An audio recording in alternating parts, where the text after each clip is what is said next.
Hello, this is Sam, and this video is me validating and showing the results of my senior design project for, I don't know, first semester. So, yeah, so let's begin. So first section we're going to start off with is the power section. So I'm currently feeding it in with 12 volts, and you can see it's drawing about 64 milliamps.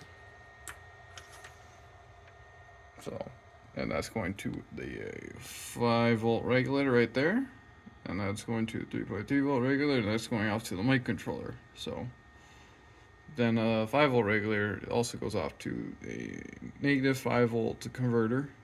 So the 5-volt regulator is getting most of the heat generated. It's like roughly 56 degrees by feel. So yeah, let's just take all the measurements. So like 5-volt regulator is at about 5 volts, pretty close, eh? And this is 3.3-volt regulator, a little off, but yeah, close enough for government work. And this is a negative 5-volt regulator, very close to the 5 volts. So this is the 5 volts feeding into the regulator. This is negative 5 volts of the regulator. So yeah, that's the power section that works. So okay, I just hooked up the thing up to my microcontroller up to my computer, and you can currently see the results of the CO2 sensor. So this is the CO2 readings in ppm. This is the air temperature at the sensor, and this is relative humidity. So it take a little bit to warm up, but if I go blow on it, so the humidity is going to go up, and the CO2 goes up a lot, and temperature goes up a little bit. And you can see it's going back down. I'll puff of air, help cool it down and get the CO2 out of there.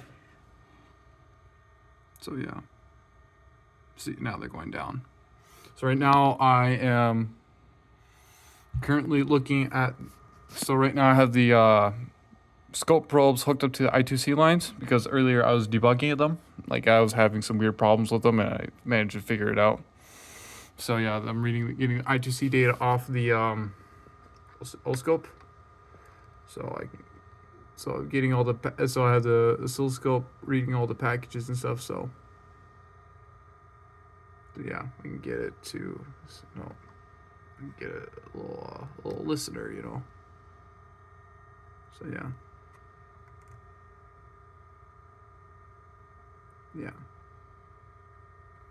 So that is my CO2 air and humidity sensor. So that's all working. Okay, I'm back, and now that I'm doing the CO2 sensor. So not CO2, the water temperature sensor. So right here, this is the results of the water temperature sensor. So it's been in this cup for a while. So if I take it out, and you can see it's going down a little, especially if I move it in the air. So that's just it cooling down, the latent heat of vaporization, some shit like that. So, but if I hold it, it should go up. So yeah, and it's slowly going up. So yeah, we got that working.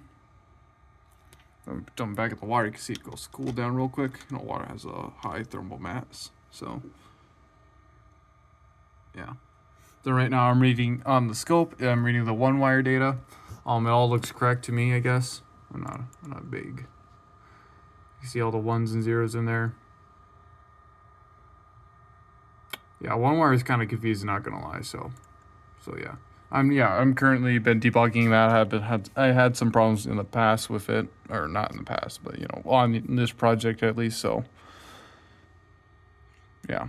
So that's why I have the scope on. Let me know if you have any questions. Have a good night.